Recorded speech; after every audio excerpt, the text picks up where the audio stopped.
Salut la famille et très content de vous retrouver pour ce nouveau numéro de la Minute Arthur. Aujourd'hui, je veux nous parler de quand ceux qui sont censés nous protéger nous détruisent. À ceux qui ne sont pas encore abonnés sur cette chaîne, please, abonnez-vous. Et à la fin de cette vidéo, si vous la trouvez intéressante, n'oubliez pas de l'aimer et de la partager avant de partir. L'illustration du jour nous vient d'une histoire tirée de la Bible. C'est l'histoire d'un roi et de son prince qui, après une insurrection, sont tués le même jour, laissant derrière eux un enfant à très jeune âge, petit-fils du roi. Après ces événements malheureux, la servante qui prenait soin de l'enfant devrait partir avec l'enfant pour mettre l'enfant à l'abri. Pendant la fuite, elle fait tomber l'enfant. Et par conséquence, l'enfant devient infirme les restants de sa vie. Mon ami, un poison reste un poison, peu importe son origine. Qu'il nous vienne d'un ami ou d'un ennemi, il fera ses dégâts. Dans les réseaux complexes des relations humaines, les concepts d'attention revêtent une connotation très importante. Nous comptons sur nos proches, en particulier nos familles, nos amis, les personnes les plus proches de nous, pour nous apporter soutien, amour et protection. Cependant, la réalité est très souvent brutale. Ceux-là même qui sont censés nous protéger, dans plusieurs cas, finissent par devenir nos bourreaux. Ce scénario paradoxal soulève des questions importantes sur la confiance, la vulnérabilité et la dynamique complexe des interactions humaines.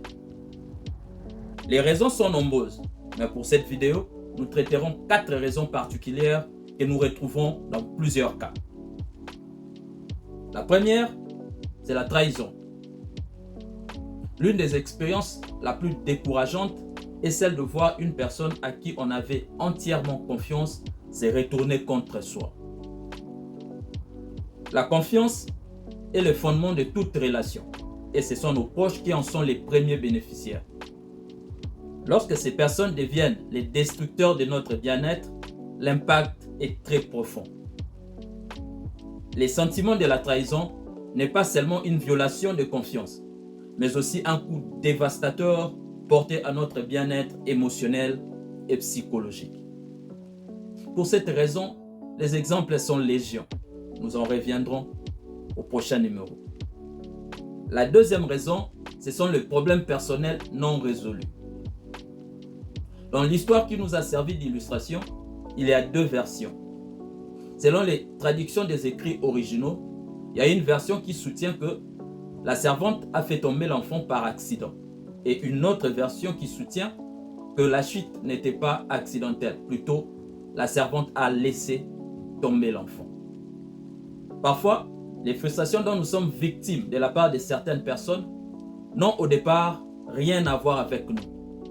Nous ne sommes que de simples dommages collatéraux. La troisième raison, c'est le contrôle et la domination. Certaines personnes trouvent un sentiment de puissance par le contrôle et la domination qu'elles exercent sur les autres. Elles peuvent avoir recours à la manipulation, à la coercition, voire même à la violence physique pour maintenir le contrôle sur les autres. Dans ces cas, le besoin de contrôle éclipse tout semblant d'attention sincère. Ces cas, nous les trouvons beaucoup, surtout dans des familles recomposées, où un parent maltraite les enfants de son conjoint. La 4e et dernière raison, c'est l'envie et la jalousie. L'envie peut pousser une personne au départ aimant à devenir très destructeur.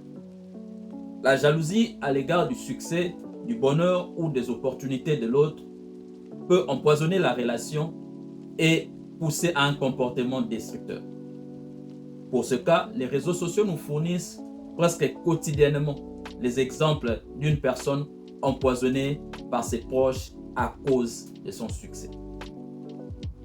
Je conclus en disant, malheureusement, dans la plupart des cas, le coup fatal ne vient pas de loin. il nous vient de personnes les plus proches de nous. Et comme j'ai dit au départ, un poison reste un poison. Qu'il nous vienne d'un ami ou d'un ennemi, il fera ses dégâts. C'est tout pour moi aujourd'hui. J'espère que ce numéro t'a plu. Si c'est le cas, aime, partage et abonne-toi. Peace. Ama.